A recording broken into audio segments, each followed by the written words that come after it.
What is good, y'all? Welcome to the channel, or welcome back to the channel. Today's topic is all about ND filters. What, just so we're all on the same page here, what are ND filters anyways?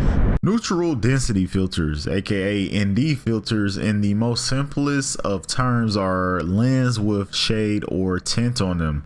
The reason you would want to use ND filters is if you are recording your footage on very bright sunny days. They remove the need for you to go into your camera and adjust settings like your aperture and your ISO, which consequently could change the whole look you're going for. They don't add color to your footage, but rather limits the amount of light that passes through to the lens.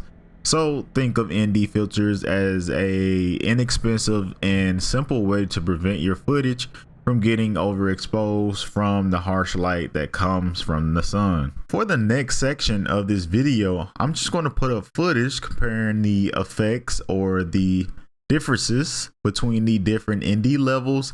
And to put it very simply, when it comes to the different levels, the higher the number displayed on the specific ND filter, the less the light is reaching your lens. Now, I highly recommend you guys get yourselves a set of ND filters if you are going to be regularly recording in environments or time frames where the sun is going to be at its peak hours. The personal set of ND filters that I use, I will link in the description below if any of you guys are interested. As always, thanks for watching. I'll see y'all soon.